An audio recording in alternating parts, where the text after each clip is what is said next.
ये कहानी एक ऐसे लड़के के ऊपर आधारित है जिसे अपने ही सौतेली माँ से प्यार हो जाता है और फिर वो दोनों मिलकर उस लड़के के बाप को मारने का प्लान बनाते हैं। अब क्या वो अपने इस प्लान को पूरा कर पाते हैं या कहानी में कोई और ही ट्विस्ट है, ये हम आज की इस एक्सप्लेनेशन में देखने वाले हैं। आज मैं जिस फिल्म को एक्सप्लेन करने वाला हूँ उसका नाम है विकेड माइंड्स और ये फिल्म 2003 में रिलीज हुई थी। मूवी की शुरुआत में हम होल्डन नाम के एक लड़के को देखते हैं जो किसी से डरकर भाग रहा था। इसके बाद यहाँ से सीन सीधा पुलिस स्टेशन पर शिफ्ट होता है जहाँ पर होल्डन पुलिस वालों को अपनी कहानी बता रहा होता है। इसके बाद मूवी फ्लैशबैक में जाती है।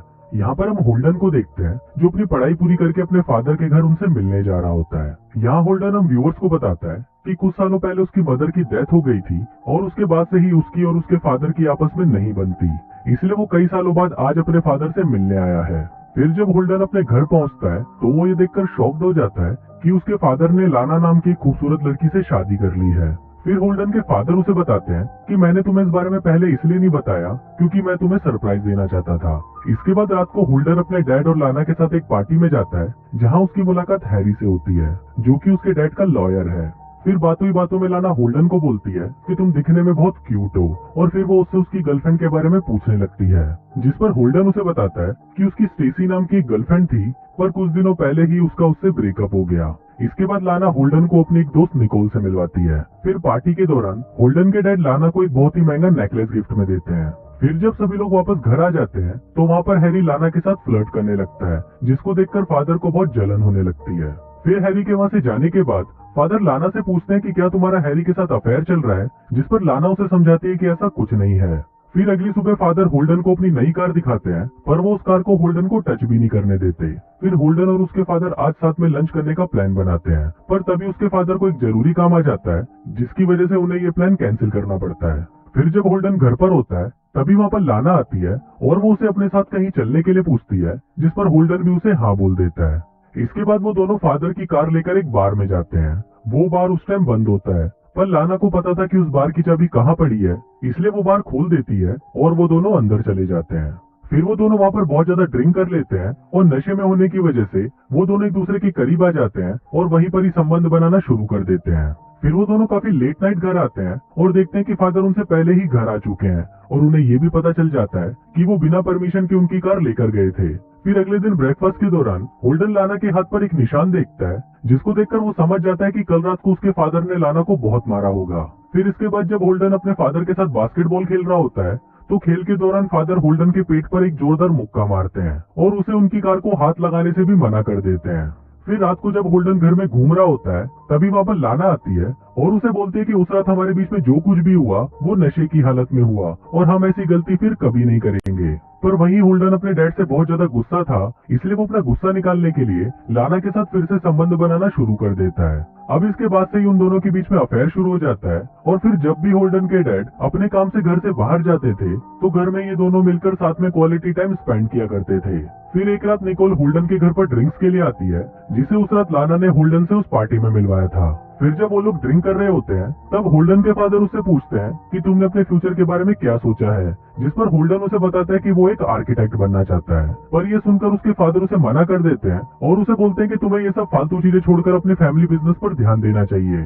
अब अपने फादर की ये बात सुनकर होल्डन को बिल्कुल भी अच्छा नहीं लगता और इसके बाद वो निकोल के साथ डेट पर चला जाता है। फिर जब होल्डन लेट नाइट वापस अपने घर पर आता है तो वहाँ पर उसे लाना मिलती है। फिर होल्डन लाना को बताता है कि उसके डैड उसकी लाइफ को कंट्रोल कर रहे हैं, इसलिए वो जल्दी ही यहाँ से चला जाएगा। पर इस पर लाना उसे बोलती है कि तुम मुझे छोड़कर कहीं नहीं जा सकते, मैं भी यहाँ नहीं रहना चाहती, इसलिए तुम मुझे अपने साथ ले चलो। पर होल्डन इस पर उसे कोई जवाब नहीं देता और वहाँ से उठकर चला जाता है। फिर अगले दिन होल्डन अपने फादर के साथ शिकार करने के लिए जंगल में जाता है जहाँ पर उसके फादर उसे बताते हैं कि उन्हें लाना पर शक है कि उसका किसी और के साथ अफेयर चल रहा है। फिर जब वो लोग शिकार कर रहे होते हैं तो होल्डन वहाँ पर छुपकर अपने ही फादर पर गन पॉइंट करने लगता है पर वो उस टाइम उन पर गोली नहीं चलाता। अब क्योंकि उसके फादर को लाना पर शक हो गया था इसलिए होल्डन अब लाना के साथ ब्रेकअप करने का डिसाइड करता है। पर इससे पहले वो दोनों एक होटल में मिलते हैं जहाँ होल्डन लाना को बताता है कि मेरे फादर को तुम पर शक हो गया है, इसलिए अब हम इस रिलेशनशिप को आगे नहीं बढ़ा सकते। अब ये सुनकर लाना को बिल्कुल भी अच्छा नहीं लगता और फिर वो दोनों वापस एक दूसरे के करीब आ जाते हैं और इसी दौरान होल्डन भी वहाँ पर सो जाता है। फिर थोड़ी देर बाद जब होल्डन की आंख खुलती है तो वो देखता है कि लाना वहाँ से जा चुकी है। फिर इसके बाद जब होल्डन वापस अपने घर आता है तो वो ये देखकर शॉक्ड हो जाता है कि उसके फादर को किसी ने मार दिया है। अब ये देखकर होल्डन बहुत ज्यादा घबरा जाता है और वो तुरंत वहाँ पर पुलिस को बुला लेता है। फिर थोड़ी देर बाद जब लाना वहाँ पर आती है तो वो भी अपने हस्बैंड को मरा हुआ देखकर शॉक्ड हो जाती है। इसके बाद पुलिस उन दोनों से पूछताछ करना शुरू कर देती है और वो लाना और होल्डन से पूछती है कि तुम दोनों आज रात कहाँ थे। जिस पर लाना उन्हें बताती है कि वो अपनी दोस्त निकोल के साथ थी और होल्डन उन्हें बताता है कि आज रात को वो मूवी देखने गया था और फिर जब वो अपने घर पर आया तो वहाँ पर उसके डैड की लाश पड़ी थी। फिर पुलिस के वहाँ से जाने के बाद लाना होल्डन को बताती है कि निकोल को उसके और लाना के अफेयर के बारे में पता चल गया है और उसके पास उनकी एक वीडियो रिकॉर्डिंग भी है जिससे वो लाना को पैसों के लिए ब्लैकमेल कर रही है कि अगर उसने उसे पैसे नहीं दिए तो वो उस वीडियो टेप को पुलिस को दे देगी। फिर अगले दिन उनका लॉयर हैरी होल्डन को बताता है कि उसे लाना पर शक है। वो बोलता है कि तुम्हारे डैड को पहले से ही लाना पर शक था कि उसका किसी और के साथ अफेयर चल रहा है और फिर जब लाना को इस बारे में पता चला होगा तो उसने अपने बॉयफ्रेंड के साथ मिलकर तुम्हारे डैड को मार डाला। फिर अगले दिन लाना होल्डन के पास आती है और वो उसे बताती है कि वो निकोल को पैसे देकर उससे वो टेप लेने जा रही है, जिस पर होल्डन उसे बोलता है कि मैं भी तुम्हारे साथ चलूंगा।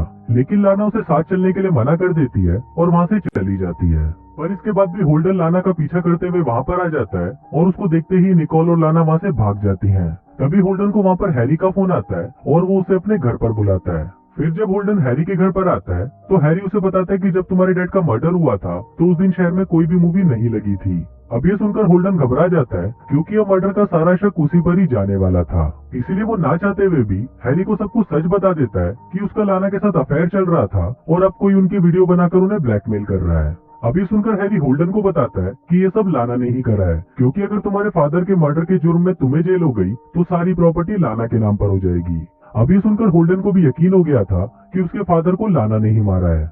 फिर इसके बाद जब होल्डन अपने घर पर आता है तो वहाँ पर उसे गैराज में खुद के नाम का एक सुसाइड लेटर मिलता है। फिर जब होल्डन उसे पढ़ रहा होता है तभी वहाँ पर लाना आकर उस पर गोलियां चलाना शुरू कर देती है, लेकिन होल्डन उसे बच जाता है और वो लाना को पकड़ लेता है। पर लाना उसे बोलती है कि उसे लगा कि वो किलर है इसलिए वो उस पर गोलियां चला रही थी। अब यहाँ पर होल्डन को कुछ समझ नहीं आ रहा था कि वो किस पर विश्वास करे, इसलिए वो सीधा हैरी के पास चला जाता है, जहाँ पर हैरी के बोलने पर वो पुलिस को सारी सच्चाई बता देता है। पर होल्डन की सच्चाई सुनने के बाद पुलिस को उसी पर ही शक होने लगता है, इसलिए वो उसे गिरफ्तार कर लेते हैं। फिर कुछ दिनों बाद हम निकोल को देखते हैं जो पुलिस स्टेशन आकर पुलिस वालों को बताती है कि होल्डन के फादर को लाना नहीं मारा है। दरअसल लाना होल्डन और उसके फादर को मारकर उनकी सारी प्रॉपर्टी अपने नाम करना चाहती थी। अब निकोल का स्टेटमेंट सुनकर पुलिस होल्डन को छोड़ देती है और उसके फादर की सारी प्रॉपर्टी वापस होल्डन के नाम हो जाती है। फिर इसके बाद जब होल्डन अपने घर पर होता है तो उसे वहाँ पर चिमनी के अंदर से एक मर्डर वेपन मिलता है और तभी वहाँ पर निकोल भी आ जाती है और यहाँ पर हमें पता चलता है कि निकोल और कोई नहीं बल्कि उसकी गर्लफ्रेंड स्टेसी है और उन दोनों ने ही मिलकर ये पूरा प्लान बनाया था। दरअसल होल्डन रोज अपने डैड के खाने में जहर मिलाकर दे रहा था जिस वजह से उनकी मौत हो गई। फिर उनके मरने के बाद स्टेसी ने उनके मुंह पर तलवार से कट लगा दिया जिससे सबको लगे कि उनका मर्डर हुआ है और इसके साथ ही हमें ये भी पता चलता है कि उन्होंने लाना को भी मार दिया है। इसके बाद होल्डन स्टेसी से पूछता है कि तुमने लाना की बॉडी का क्या किया, तो स्टेसी उसे बताती है कि वो लाना को जान से नहीं मार पाई थी पर उसने उसकी बॉडी को जिंदा ही खाई में फेंक दिया था। पर यह सुनकर होल्डन को बहुत गुस्सा आता है क्योंकि लाना अभी भी जिंदा हो सकती थी। फिर इसके बाद वो दोनों वहाँ पर लाना को ढूंढने के लिए जाते हैं जहाँ पर स्टेसी ने उसे खाई में फेंका था। वहाँ ढूंढने पर उन्हें लाना का नेकलेस मिलता है जिसको देखकर वो समझ जाते हैं कि लाना मर चुकी है। इसके बाद होल्डन घर पर आकर पुलिस को फोन करता है और उन्हें मर्डर वेपन के बारे में बताने लगता है। पर तभी वहाँ पर लाना आ जाती है और वो होल्डन के कंधे पर गोली चला देती है क्योंकि अब उसे भी सब कुछ सच पता चल गया था। फिर होल्डन उसे बचने के लिए जंगल की तरफ भागता है और ये वही सीन था जहाँ से हमारी फिल्म की शुरुआत हुई थी। फिर वहाँ पर लाना होल्डन को मारने ही वाली होती है कि तभी वहाँ पर एक पुलिस वाला आता है और वो लाना को शूट कर देता है क्योंकि उसे भी लग रहा था कि लाना ही किलर है। फिर फिल्म के लास्ट सीन में हम देखते हैं कि सारी प्रॉपर्टी अब होल्डन के नाम पर हो गई है और होल्डन और स्टेसी साथ में घूमने के लिए जा रहे हैं और कुछ इसी तरह से ये फिल्म यहीं खत्म हो जाती है।